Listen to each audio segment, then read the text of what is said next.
This is for the artists, makers, dreamers, philosophers, and ponderers. This is the Philosopher Art podcast.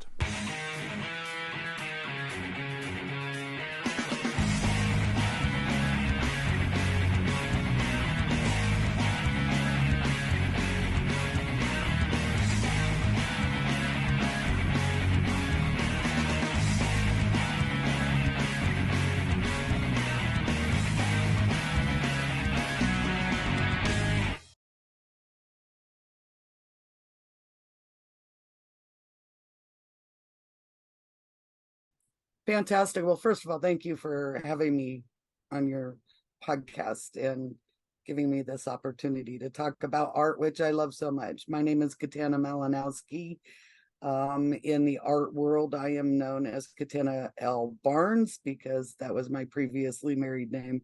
Now I'm building a new portfolio with my new name, so that's gonna be coming up more, and they will probably be finally linked at some point. Art has been my life from the time I could pick up a pencil. I have a drawing, which is something else I really wanted to locate before our conversation, and since I could pick up a pencil. And so it's a picture of me at the age of 2 with a picture of a plane and a helicopter that I drew. And it's funny to me because they look the opposite of each other. Yeah, I think I was 4 when I first started picking up pencils and drawing. Yeah, it's part of who we are and how we express ourselves. And one of the things that I've been discovering over this past year since I moved back to California from living in Tennessee and Nevada and all over the country for over 30 years is just how much our art is living and a part of our documentary of our lives and what we experience and the information we take in and how we process that back to the world. And it's fascinating, it's awesome, it's frustrating because I have these grand visions of these big projects and I set them all up and they're just not that easy to carry out. Sometimes it's the material. I have one that I've been waiting over 13 years to complete. And it's that's just the one we because talked about in previous conversations. Yeah, we talked about that one before. And so, yeah, there are certain conditions that you don't have any control over. And then it becomes, okay, so how can I get this done around that? And so that's been coming up a lot because I want to go back to that because it all links back to where I'm at now. So my artwork for a while went from a very, the word I'm looking for, exploratory process of the world.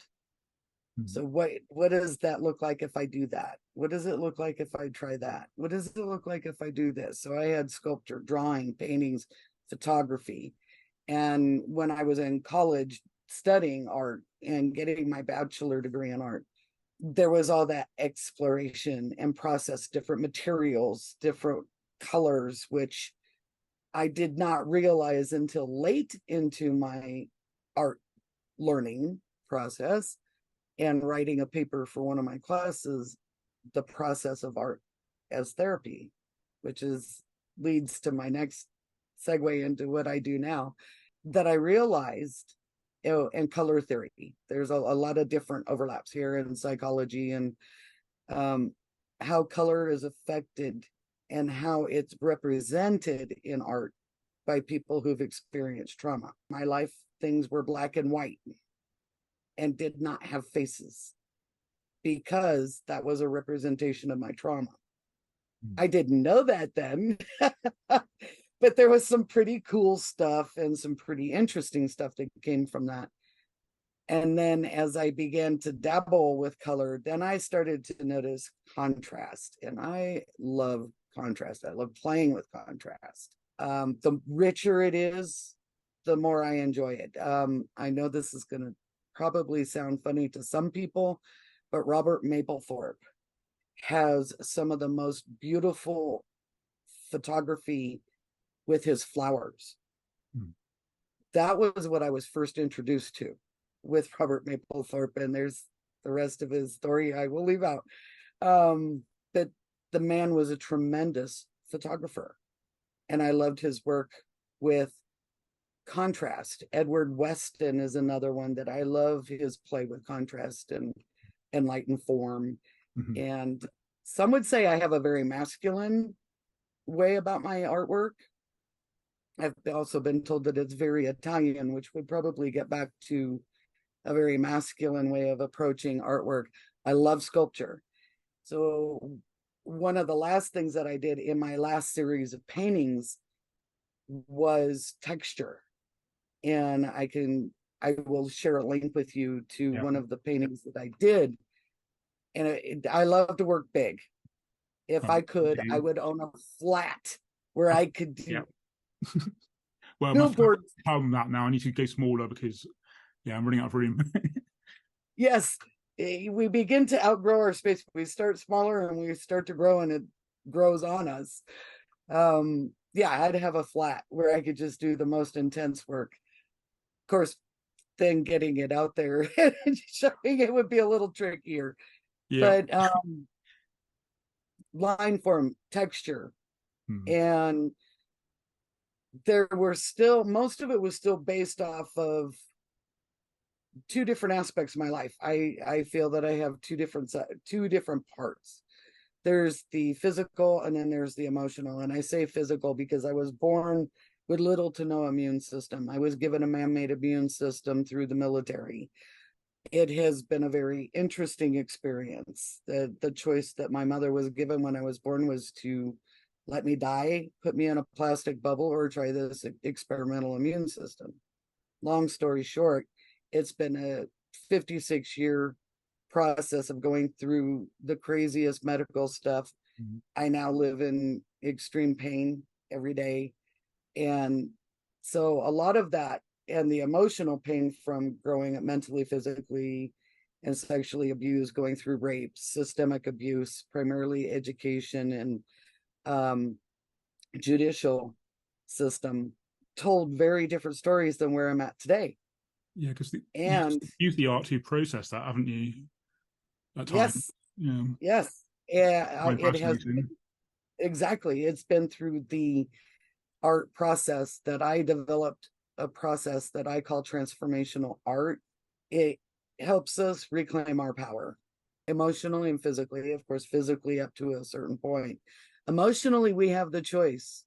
We can rewrite our neurotransmitters and, well, the neurons that are in there. We can reconnect those pathways in new and better ways and reclaim our power. It doesn't mean we erase the past. It means that we just reclaim our power from it, and we can look at it and we can talk about it and we can share it in ways that don't trigger us into panic attacks and anxiety and depression and revisiting those physical responses anymore.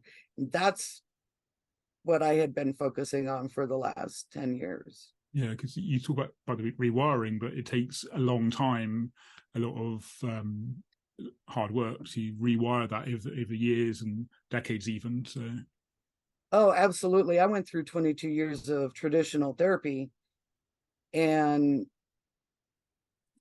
my therapist said, oh, well, I think the time has come that I've done the most I can for you. The rest is your work. And I had no idea what that was. Yeah. My diagnosis was life adjustment disorder, which was from not having proper adult supervision. I really didn't have anybody there guiding me.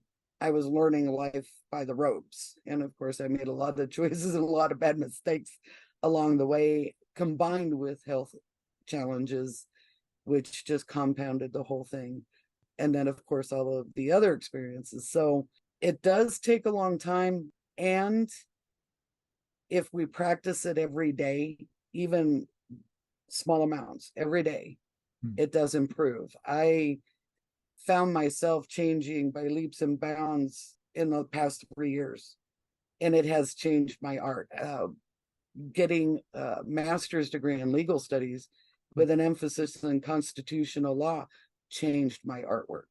my passion of social justice Yeah. comes out instead of it still shows pain and struggle, but it's not the internal pain and struggle. It's what I'm picking up on. And I get intuitive hits. I get clairvoyant hits. I've got a painting I want to do of a young girl that I just gave permission to move to the other side, but I could see her clear as day, and she would be in the room with me. And that was a process. That started when I was 4. I just learned to be in the presence of allowing that clairvoyance to come through. So yes, my art is growing and changing. You've always had a message in your art, I guess, because, or at least as long as I've known you, you've had a message in your art, and that message has been changing in the last few years. I don't know how long we've known each other, but certainly, because you moved, what was it, about a year ago? Or a year ago. Yeah. So yeah. That's changed as well, having a new location. Yeah.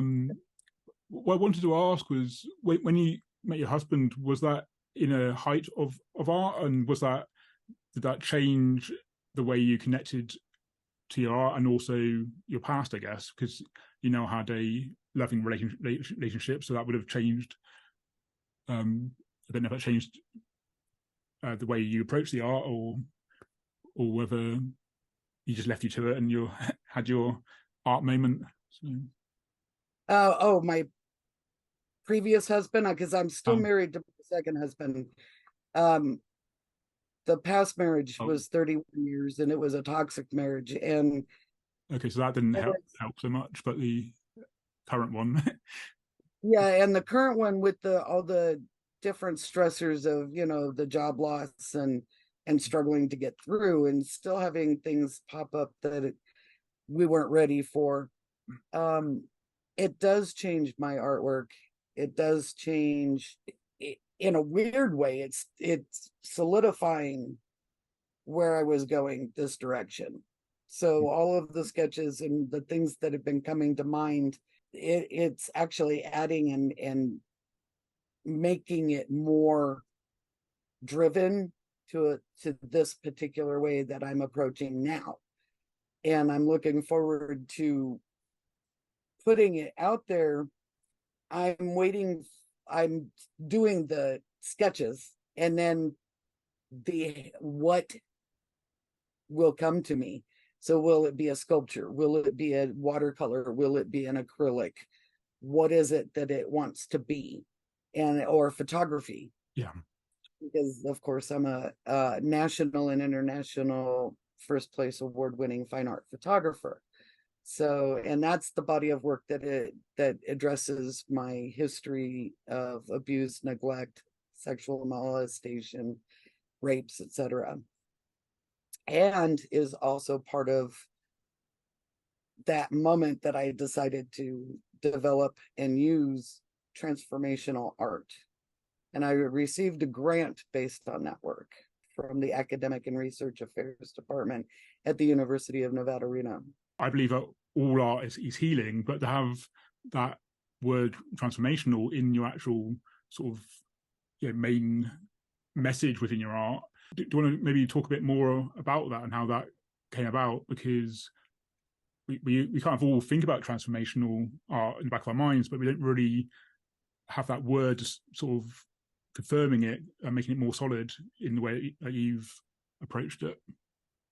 Absolutely. So a little summary behind the transformational art was the need to be able to look at and talk about my past in a way that I was no longer triggered. I didn't want to have physical responses or emotional responses to the past anymore. It's kind of hard to leave something behind when you're having these high anxiety responses, panic attacks, moments where you wake up at night and you believe that if you go back to sleep, you're going to die.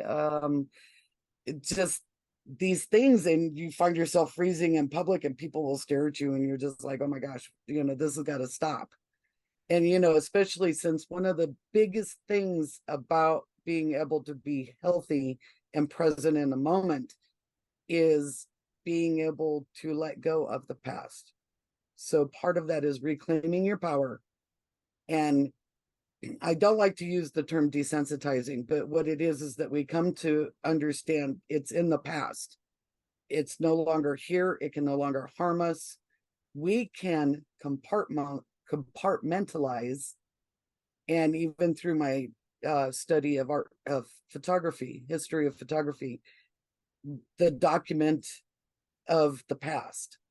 So what I do with my transformational art is I help people approach it from journaling, and it's a timed journaling. So there's a specific amount of time I use releasing music during that time. And what they do is they're looking at things that bother them. It could be something from the past, or it could be something from today or last week, something that's bothering you, and you do a quick writing about it. It's something you don't want to spend a lot of time on, because we tend to, as human beings, we'll get caught up in overthinking things. Then we'll work ourselves up and possibly change the story and the narrative.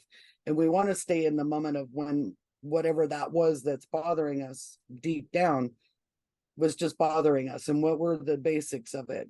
So we do that, and then I have them draw 3 to 5 little sketches, just little tiny sketches of 3 to 5 words that they've picked out that stand out the most to them in whatever that was, that experience that they wrote about. Then we take those little pictures and we create a bigger picture. The idea is you're looking at it, you're talking about it, here it is now, it's in your face. Now you can give it an identity, reclaiming your power, because then you're like, whoa, wow. And some people like to take that one image that may be what some people see as negative. I say it's empowering, because we're looking at it. We're finally getting to a space that it is a thing, whether it's a dot or a circle that's been drawn with a pencil. And that's my thing too. You don't have to be an artist to be able to do this. Everybody can take their finger and draw in the dust. If you can do that, you can do this. I even do earth art, which is another thing I developed, but that's, where you can go out into the space and create with the found objects in the environment, take a picture of it and leave it, or put it back the way it was. And then once we have that artwork, then to share it openly. You don't have to put your name to it if it's uncomfortable that way, but I do encourage sharing it. Not only does it help other people who might be experiencing the same thing go, oh, I like that. That's cool. I could get comfortable with that. Or, by autonomy, they can show it and not feel threatened by what somebody might take away from it. So it's empowering no matter what direction they go. So far, I've had really, really amazing success with it. I also do wellness strategies in helping people. So I combine the transformational art with wellness strategies to help enforce that and reclaim their power. I mean, it's kind of on the realm of art therapy, but also because you've had your experience of it, you can really, you're sort of in it together, I guess. And that must be a really powerful. I can only imagine. Must be. I guess the groups are quite small then, aren't they? In order to keep things. I've had up to 9. Okay, that's quite a reasonable group, yeah. It is still as powerful. It's great when people feel comfortable, because it is a safe and secure environment. There's no shaming. There's everybody in there is in there for the same purpose. Yeah. So it's it's a very safe and embracing environment. I've actually had a person that came that normally in another space that we share will not put themselves on camera, very intimidated by doing that. And by doing this, they were on camera and experience the benefits of it. And now they are on camera more. Did they start using it within their sort of their life then, cameras and things? Yes. Okay. Yes, they are now doing shorts and short reels on Facebook. Amazing.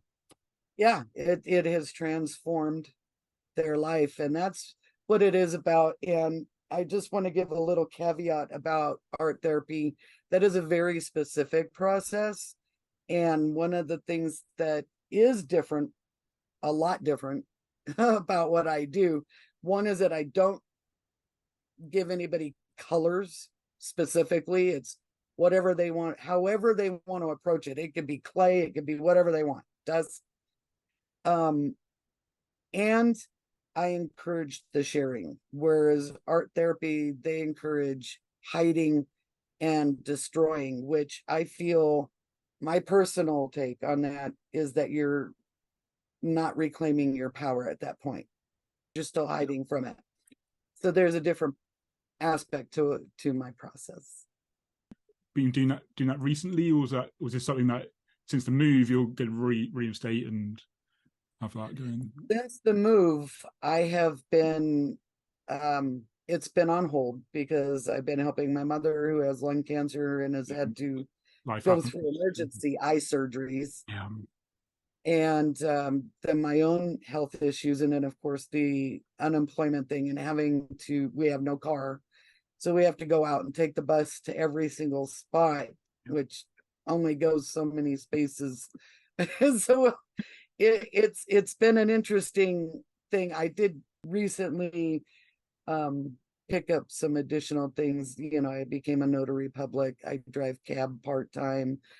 I do my coaching. I actually have done some coaching in the cab and had some really good feedback there. I've done some coaching with people out of state, and they've had amazing results.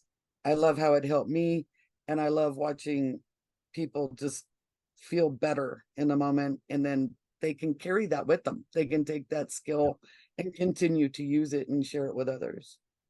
Do a lot of them continue the journaling and the sketching afterwards, or do they find once they've looked at their particular struggle, they're okay? But then, of course, in life, struggles happen throughout our life. So I guess it's a tool they can use at any point. Absolutely. That's the best part about it.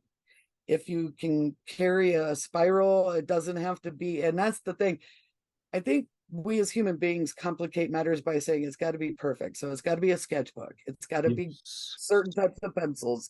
It's got to be certain types of paint. It's got to be, we give ourselves all these little barriers. Yeah, as to why we don't do. It's probably a certain way in the sketchbook, and yeah.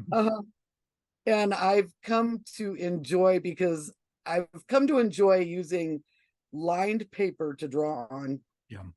For one reason, it takes me back to when I was a kid. Yeah. And my cousins and I were sitting at the table. I think I was 5 at the time, 5 or 6. And we all had Charlie Brown coloring books that we had all just been given with the character that they thought I was Peppermint Patty. So, but I'm watching my cousins draw color, and each one had a different way of coloring. And 2 of my cousins would outline on the black with the crayon, right? They would use to go back and outline it with crayon, and then they would carefully stay within the lines and just take this meticulous process to fill in the color. Look beautiful. And then I was over there going, well, what happens if you go out of sight of the line? I'm still alive. So for me, it's all about being outside the lines, outside the box. There's no box. What is a box? But I'm that person that if you say don't push the button, I got to push it because I got to find out what it does. Why did you tell me not to push it? So it just reminds me of staying true and authentic to myself. Yeah, I try and put a lot of emphasis on playing in artwork, because I actually had a comment this morning, actually, which was saying, have you thought about having art classes? Because I think and I had to just give it a very polite, I've had 8 years of art classes, I've had 20 years of life drawing, and this was just a video about my sketchbook work, which is very messy, and I'm figuring it out. So Yeah. yeah, Yeah, exactly. It is a process, and it's a constant learning. yeah. And the one thing that I discovered during my college career, I did 7.5 years of college for art. Both my AA degree and my bachelor's degree are in art. Funny enough, though, I started out going for accounting degree. Um, Well, so that'll again, help later for sure. yes, the playfulness of it. Don't, I'm flashing back to the painting I won the art show with one year. It was 2000. I remember now. It was March 2000. And we had a student art show. It was juried. They brought in a juror to, and we won money from it at the university. And we went to New York City in the process. And one of the people that it was through the College Art Association.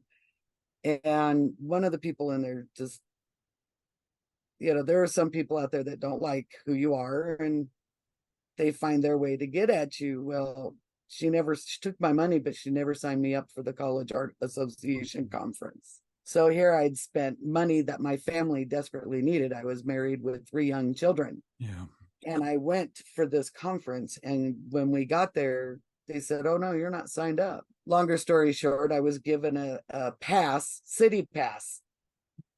And I went to the Museum of Natural History. I went to the MoMA. I went to all of these different places and experienced everything I could possibly experience. Many of the paintings that I had in artwork I had seen only in little pictures were now Yes. in front of me, and tears are coming to my eyes. I get very emotional. The first time I saw Salvador Dali up close, I almost fainted. That was in Chicago. I saw Salvador Dali for in person for the very first time in Belgium, so in Bruges, because I was in New York, and I remember spending 2 hours absolutely exhausted trying to find it, and kept getting put. It's over there. No, it's not. It's over there. So I finally got to see it, and yeah, I had the same experience. Was there for about 2 or 3 hours just looking around, and yeah, exactly. And you could just go on. And then I discovered different types of art that I didn't even know existed, like plates and cutlery. In Chicago, there's an entire thing on it. So all of this stuff, though, we draw in and we take and we play with it. Getting back to how that all transpired, I came back from that. And I was working on a particular painting, and I ended up changing it. And in the process of completing it, I did what they told me was not possible. They said, you cannot mix oil paint and acrylic paint and have it work. Yeah, people always say that, but they don't realize why they're saying it or the reasons why. There is a science behind it, but try it, see what happens. Oh, I did it, and I won the art show. There you go. Yeah.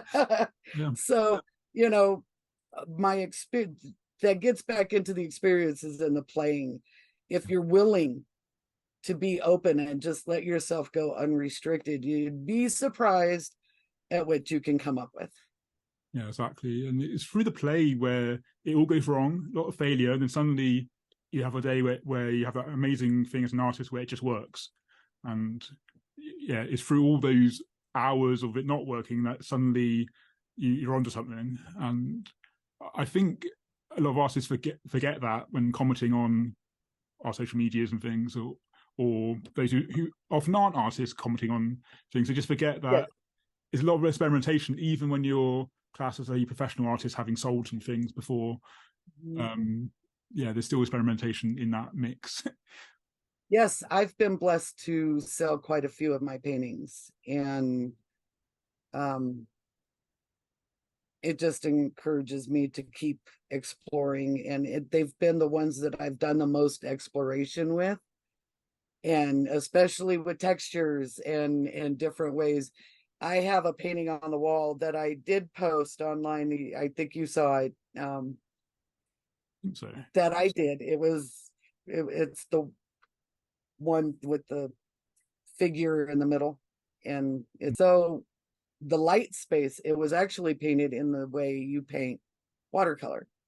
So I actually saved the light. I never used white in there ever. I saved the light and I painted it backwards. Yeah. They said you can't do that. And I took it in for my final project. I put it on the easel before anybody else got there. So I left it, and it didn't have my signature on it at the time. I wanted it that way on purpose because I wanted to see if my professor could pick out that it was mine. And nobody did. We got to all the critiques. That was another thing that about art, and that I think more people should experience are critiques. And it doesn't mean being critical. Yeah. It means being able to identify different things and being able to talk about it, and maybe where you see strengths or weaknesses, but you don't put people down. But it's a beautiful way to understand being able to take criticism, and it really opened me up too in terms of my transformational art. But this painting, long story short, I got to the end, and all of my co-students and my professor saw this thing at the end, and they're like, wait a minute, whose is this? They thought I just didn't put anything out. They didn't even suspect it was mine. That's how different it was. So I went from one particular style to this. I was listening to Mozart at the time, by the way. Yep. And something else came out. So long story short, I finally told him it's mine. And he goes, no. And I go, yeah.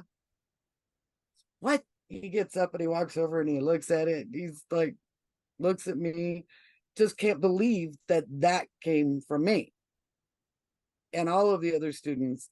And I go, well, you know, because there is another painting underneath it. He's the one that taught us, if you don't like something, gesso over it. Yeah. I've had some funny experiences with that one. People don't look at you like, what are you doing? Well, this was one of them, because this painting is on top of one that I didn't feel was going the way that I wanted it. And that's the other thing I tell people is that, you know, not all art that might look a certain way to people fits with what the artist, because it's an extension of ourselves. It's an outward manifestation of our messages. You know, these are things that are within us that come out, and it just wasn't going the right way. So I gessoed over it so I could paint on it. And this came out. And he's like, this is the last time I will ever tell anybody because they like the other one more.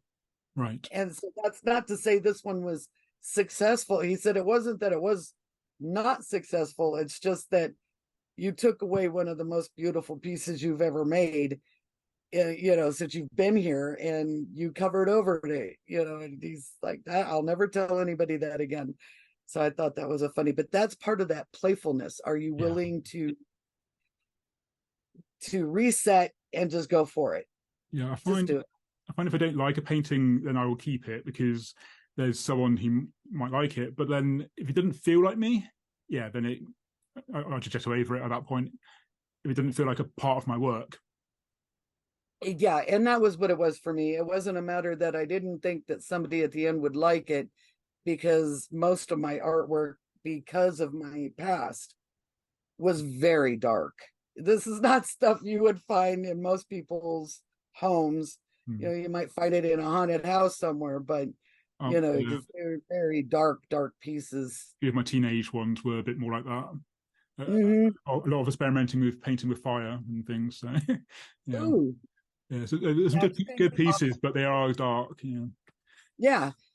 And when I had a few pieces up, that I have one right now that needs a little bit of repair, but you know, when you find that the people around you are all of a sudden walking around going, oh, you know, maybe it's a good idea to take it down.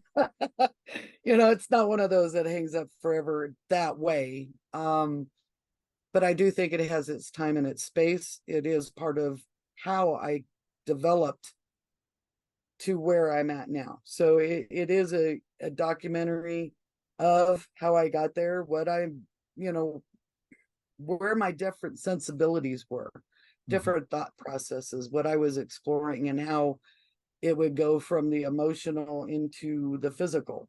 Again, getting back to a lot of the things that I've experienced physically, and I've died twice. So there's some very differences there. Mm-hmm. The last time was 2017 when they actually stopped my heart and restarted it. And I went through a heart procedure. A lot of things changed. My clairvoyance got stronger, for instance, and intuition, and learning to hear, the guides and things. And I know that that's all woo woo for some people, but it's there. It really is there. And it's just amazing in how it's playing out now, because now I've got some really cool stuff. I can't wait to see whether it's going to be, a painting or of either watercolor or acrylic or a sculpture, maybe both. Do you find you also get that kind of feeling where you go, yeah, this subject matter, this idea, that's sculpture, that's photography, that's watercolor? Because I get a feeling for it. I go, yeah, that would look good in. But no, you just get a feeling for it. Yes, and one of the things I did learn in the academic journey was that there are different ways to present different stories that definitely hit the public differently. And a lot of folks don't realize how much art has played in their communications over the millennia. Art has been the primary form of communication since the beginning. Yeah. And so even if you look at words, in the way that people will play with those memes that they send around and go, if you can read this, then you're one of the 1% in the world, which is BS. It's more than 1%. Most people can see it, because our brain does fill in letters as long as the first and last one are there, and most of them are identifiable. So I love that stuff, because that's all art in and of itself. So it just gets down to how we want to see it. And funny enough, my business name, or my name for my business, A New Perspective. So it's all about the perspective. Yeah, for sure. Yeah. Play on words. Yeah, I mean, typography comes into it, and font, and the way, and different alphabets. But what I was thinking of going slightly back to is, did you have a near death experience at that point? And do you have any imagery at that time which may have fed into? Yes. So the first time I died, I actually did have the whole white light go to I call it the other side, because you go through the light. So when they say don't go to the light, that's not entirely a truthful statement. But what I went to the light, because that was what my soul wanted to do. It went right to the light, and I came out with 2 family members. And I was standing in one of those persons, their neighborhood. And all I can think back to is that I had a very big connection with that neighborhood for some reason. It always felt like a very safe, calm place. Well, in this experience where I'm standing with them on the corner, and I can see that there's the street sign with the 2 street names, but there's no name. Okay. But there's a stop sign. And which is interesting when you get back to the whole message that might be playing out there. But every house had a white picket fence. Every house had the green lawn. There was a ice cream truck. It was white. Everybody was wearing white. Everybody was laughing and giggling and happy. There was a car in the driveway of the house that was down around the corner. I mean, it's like I'm sitting here right now with you. It's just that live, and I still remember it that way. And the Bay was off in the background, growing up in the Bay Area, with San Francisco here in the background to where they were. And the sun sets. So this happened during a surgery. I had to restore my hearing and fix some other things that were wrong. So that's an interesting thing too. And all of a sudden the sunset was setting and they said, it's time to go. And they both turned like that. So one this way, and I'm right behind them and they step off. And I go to step with them and they said, you can't come. It's not your time. And I was like, no, I want to go. I want to go. I want to be with you. No, you gotta stay. And that was when I came back.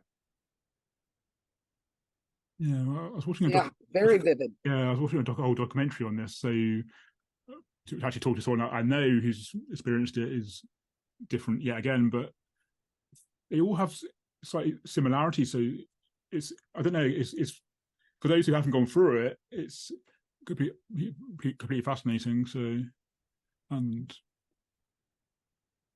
yeah, so it would be interesting to do a some type of computer generated or virtual experience of that. That would be really interesting to see. I'm doing my cogs are going. And there's one of those things, because of the great mystery of, if we were to do that, would it just change to see something else? Yeah, probably would. I take it that was what my young mind, because I was 13 when that happened, that was what I imagined to be an idyllic place with the idyllic people.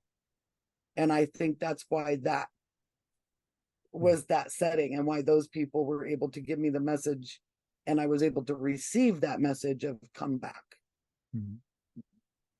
Yeah. Otherwise, that's very young to have gone through that though, and you were still, I guess, having started at 2, you're still drawing at that time, and then after that experience, did any of that imagery come into your artwork at 13, or was it more you were still processing it? And I was going through a lot of abuse at that time, a lot of relationship issues, and navigating the world differently because I could hear after the surgery, because I was legally deaf until I was 13. So yeah, it changed. My artwork changed big time from when I was a kid drawing unicorns and horses and mountain. Now I have a lot of mountain drawings that I've done over the years. And I found one from 1971 and one from 1979 when I would have been 12. And then one I did in watercolor class in 1996. Same place. It's the exact same drawing. Came out. I was sitting there going, whoa, this is weird, and because the sensibilities, everything had changed. I didn't even think about those drawings, those previous things. So I wasn't drawing from reference. It was just what was coming out. And it was just weird that it would be the same thing, just different views. The first two were, of course, pen and ink and pencil. The first one would be pencil. The second one was pen and ink, and then watercolor. So it was interesting to see how that stayed with me. And of course, now I live in the mountains, and it's really cool. So you've got a chance now with the mountains to paint from life, I guess, but then having it come from the emotion and having those two paintings kind of join subconsciously was interesting. I find it interesting how also the sort of collective consciousness happens. I don't know if you've experienced that, where you painted a painting and you find someone else's painting and go, that is basically the same painting. So that happens too, I find. So yes. And yes. And that was something that I learned in my academic journey. Again, I had some really intense experiences with college and doing the art scene and egos, because you're not always up against your own ego, you're up against other people's egos, and artists often bump heads, especially when they're teaching. I had some professors that were threatened by my work and were taking deliberate actions to block me, and that played out in my artwork and really drove me to do some of the best work I think I've ever done, but also leads, well, now that I think back to it, and leads into a lot of what I do now. But I had one particular student who decided to what is the artist word for it, appropriate Right. my style, and I was the only one doing it, so it was pretty obvious where it came from. And did a show, and this person was a special person because they were awarded the state, so the state had put them in the program, and you kind of get the, and then the person that was the head of the BFA program, which would not let me in because he felt threatened. So I, even though I'd been accepted to the top BFA program in the country and then ended up there, but I feel like that's all part of the growing. You learn these things for a reason. It's not by any mistake that we learn these things. But getting past his ego, she showed all of this work one day. She brought everybody down to this gallery and went, look at what I invented, what I created. And everybody turns around and looks at me and goes, she stole your style. Aren't you going to say something? And I said, no. And they go, why not? And I said, because obviously she needs it more than I do. And then I went on to change, and I changed what I was doing. Yeah. I've had people ask about, like, are you ever worried that people are going to take your image off of the Instagram or whatever? And I'm thinking, well, I'm going to keep evolving. I'm going to keep changing faster than they can keep up. So yeah, it doesn't worry the answer to that sense. is yes, and yes. Now, yes, and so yes, people are going to attempt to steal your work. That has been around since long before we came into the world. The one thing that we have on our site is digital, because of the imprint that we leave when we initiate that digital contact. It's forever there. So we actually have time frame. Now, the one that scares me and has always scared me, I applied for an art show in Slovenia through Lipa Art Gallery. And yes, I am putting their name out there. I put in a $350 entry fee with the slides and the descriptions and the sample work.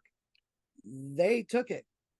They took everybody's money, over 2,000 people worth of entries.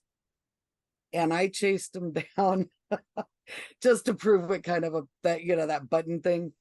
I chased them down. I knew that they were in Chicago. I called them and they're like, oh yes, Catana. And I'm like, okay, well, you obviously know who I am. You've seen my stuff, so you know who I am. Then the second time I called, they wouldn't answer the phone. So I found the business that was located next to them and called, and I said, are you, she goes, I'm the secretary for this, business. And I said, I hate to ask you this because I know that you're on the clock, but if you have a moment, would you call these people and see if they answer their phone? So she did. And she goes, yeah, they answered their phone. And she goes, what is going on? And I told her the story. And she called, and she even went next door and knocked on their door, and they opened up, and she's like, oh, wow. So I contacted the district attorney for the Cook County, and they said, unfortunately, unless you have an actual value that has a receipt, they can't do anything for you. Right. So that type of thing is a trust thing. And I have not entered into an art show since then.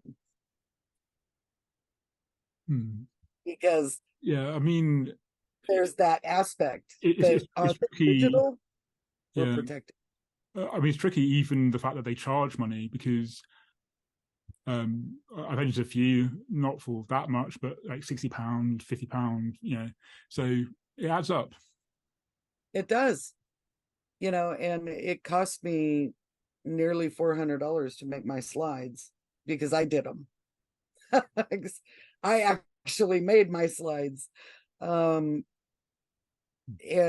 yeah, it was an eye opener. So you pay the money to enter this show, and was that a guarantee to get in, or was it work like these other ones where they say it was juried, so they would yeah, choose who would go, and but you had to give the slides in. You had to give your slides in physically, did you? Yeah. Yeah, they stopped doing that now because of the whole pandemic thing, so you don't have to even drop it off now. They do digital and just let you know if they want to see it or not. Which is and photography skills then. I did one that was online and I uploaded, and I get back to, there's ways to put watermarks on the images. Yeah. And then, there's also the digital imprint that's forever in your computer if you keep your computer alive long enough. So there's that argument, but I always take documentation. I print it out because in the long run, that piece of paper with that little time, date, and stamp on the bottom is going to be the ultimate. I do exactly the same thing. And I mean, I worry about watermarks because I feel like they can't see the art properly, and then they're going to, but then it's tricky. And I try not to think about it too much because you can drive yourself insane. But there is that whole, I don't know if it's doing the rounds again, but there's that whole argument of, do you do watermarks? Do you lower the resolution? Which I do lower it a bit for the website. I'm thinking that's it. Someone could just sell prints otherwise. So could be a bit careful. But yeah, there's a whole intellectual property and how to protect it. But of course, you are protected by law. But then it's proving that you were the one that made that artwork. Which I've got the slide. I've got time lapses and YouTube, and so yeah, there's a lot more ways to protect ourselves now than we had before. And that's the real nice part. Like with our paintings, we can incorporate our signatures into them. Yeah, I sign it like twice or 3 times sometimes. So there's a one signature, but there are a few hidden ones in there too. So. And then I have one that just shows up. So if you don't want it, it's I'm sure. But with the photography, I do the stuff that I advertise online. I do use a watermark, but I lighten it to the point where you almost can't see it so that they can really get a good look at the image. Exactly. But it's there. So if they print it out, it's going to show up. Yeah. Yeah. Well, unless you're very good at Photoshop, but yeah, I am. It's getting more and more difficult nowadays, which is painful. But who's gonna be such a without swearing to spend that much time trying to steal someone's artwork? It just seems beyond my comprehension, to be honest. But and you just get back to, if I agree with you, number one is that if you're going to worry about it, it's going to drive you into an early grave. 2, people have been stealing artwork since the beginning of time because they can. Yep. It's no different than money or anything else that people take that doesn't belong to them. And then there was the third theory that I was told, and it kind of helps because it's things that we can't control, right? Just don't worry about the things you can't control. But if somebody steals your work, just consider it a compliment. That's what I do in free advertising if someone knows who it is.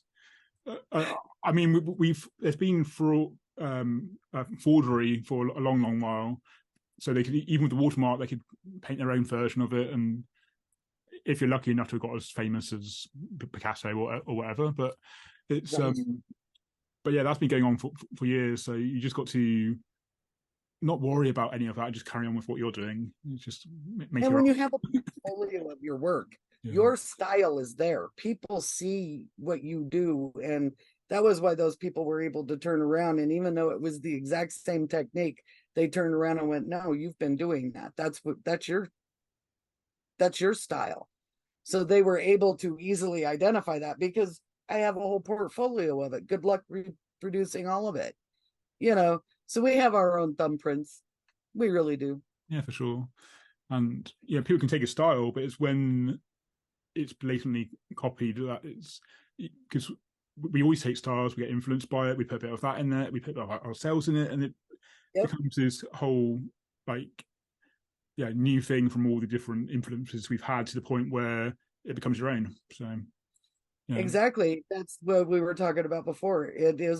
Art is living, and it is a personal experience. It's personal, so it's personal for us, but it's also personal for the viewer, because each person, and some people like to ask me, well, what does it mean? And ultimately I like them to develop their own meaning from it. What does it mean for you? What does it invoke in you? I mean, I've even had people come up and see a totally different thing than what I had intended, even because I had this sort of shape with like an Easter Island head over the top, but they saw that his eye was a boat in a cave, and I was like, yeah, that's exactly what it is. If that's what you see, then and you like it, and even if you don't like it, that's what you see, so that's fine. Yeah. I mean, I wasn't too worried anyway, because that was part of the art battles where you have 20 minutes to paint a painting, so it wasn't going to be anything particularly elaborate anyway. But exactly. I love it. yeah. I love it. Yeah, so I think once it's out into the world, it becomes its own thing with the viewer adding their own experience to it, and it's nice knowing what the artist had intended for sure. But yeah, it becomes, like, as you say, living art even when it's beyond you, I think. So, Yeah, I mean, look at a good example of kind of, to me, that which blends in with what we do. When you have people that are rock stars, bands, musicians, right? People identify with the music, they identify with the lyrics, and they'll go, that's what that means. And the person will come back later and go, actually, it doesn't mean that at all. or it came from this part of my life. Yeah. It'll be something completely off the wall that you didn't think about. But that's the beauty of it, is that if it's something that speaks to you and then it goes out and it speaks to everybody else, that's all that matters. Yeah. And on the back of that, there's a question I ask all my guests, and that's, for those who are putting themselves out there, either on social media or in person, how do what advice would you give them to encourage them to keep going when you get that discouragement or you get that self-doubt? What advice would you give them? Or what advice would you give yourself? What advice do I give myself? The first thing I do is break out the sketchbook, because even if what I call get paralyzed and don't want to paint, or I don't want to do the sculpture, I at least journal and do my sketches, so that I'm still feeding that creativity, and then it will develop, as I was mentioning at the beginning. It will come to life, and it will tell me what it wants, how it wants to be in life. And I'm finding now that I want to paint on different types of surfaces. So not just texturizing a canvas, but maybe a piece of wood, or just to see how the paint and the pigments interact with the surface in itself. Just let it be. And even if it's just the jotting down, taking a little tiny notepad, just that's what I recommend, even if it's just an unhappy face. Yeah, absolutely. Just keep doing. Breathe. Breathing is important. I even have that over there. I have a cutout that says breathe, because it's important. Yeah, you can definitely do the most impressive work when you're relaxed. And it's finding that it's difficult sometimes to find that moment, but it's allowing all the different emotions to be there. But yeah, if you're stressing out about the outcome, then yeah, it's being in that moment, isn't it? And I think words can really help with the art as well. Just writing down what you want to create, or figuring out what you're feeling to then put into visual terms later. So, exactly. It's very transformational. yep. And I've actually got a bit of aluminium or aluminum. How do you say in America? You say it differently, don't you? Aluminum. Yeah, that's the one. Yeah, yeah, yeah. Slightly different pronunciations, but it's yeah. So that's waiting for me because I'm thinking the paint is going to stick to it differently and dry differently, and yeah, it's going to be. I haven't quite got to experimenting with it yet. It's only like a small 8x8, but yeah, I just wanted to see what that was. Yes, that newness is always fun. Yeah, there's always something to try in art, and that's what keeps me coming back to it always. I think, I hear people who have been doing it all their life in their 80s and 90s and still finding things that, that is new, and which is both exciting and scary that we're never going to have explored all of it. But there's so much out there, even with using it, in my case, mostly acrylic paint, but now I use watercolor, oil, and a whole lot. But even then, there's different surfaces you can try, different techniques you can try, different order of the techniques. So, and also different subject matters as well, because that's what's funny about that particular comment this morning was, I was like, well, that was my very first Fox. Of course, it wasn't that good. I've painted thousands of figures, thousands of portraits, but that's my first Fox, so it wasn't going to be good. So, and that's all subjective too. What is good? Yeah, no, yeah, it just, oh my goodness. It took me right back to drawing, life drawing class, my first one. And one of my friends who was also in the class, we were all doing, it was a hand and foot study. I could do feet all day long. Hands at that time, I struggled with. And I even did a sculpture of my own hand because it was something that I always found difficult. So there must be something, I feel like there must be something stuck emotionally that has to do with the hands and the things that I went through as to why that particular thing would be what I stick on. That and noses. I'm not. Yeah, I'm noses. I don't know what's up with that. But she felt stuck and she got up and she walked out and I could tell she was upset. So I got out and I walked out and I talked to her. And she said, I can't draw like you do. I can't make these things lifelike. And I said, neither did Picasso. Neither did Gauguin. I mean, look at the way that they drew. Matisse. Look at these people that Impressionism or, minimalism or pointillism or the way that they got to what they wanted. It wasn't a matter of whether or not somebody else liked it. And that's really kind of the important, is it perfect? Is there anything that's truly perfect? You could have a full bush full of wildflowers. One of them might be a little off, but it might be the most intriguing one. That's why you noticed it. It's the perfect thing is a conditioning, I think. And I think what's perfect is what speaks to your heart. Yes, absolutely. And your soul. Yeah, I think hyperrealism's doing the rounds again, and it has its place, but it seems to be the thing that people go, "Okay, that's all that can happen now."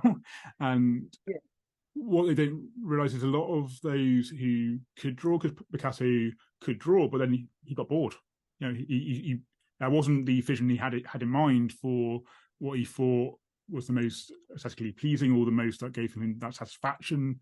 And so his vision for what he wanted went beyond the academic, because well, not, I guess not anyone, but that's the first thing that everyone tends to, when they're learning drawing, is to try and learn all the fundamentals, which is needed and good. But then you try breaking away from that, see what else can be done. And I think that's when people get confused, go, you can't do that. But it's I want knowing to doodle. Yeah, knowing when the so break much. control. Yeah, you are so right. It's once you know the rules, breaking them is the best part. Like telling me that I couldn't mix acrylic and oil paint together.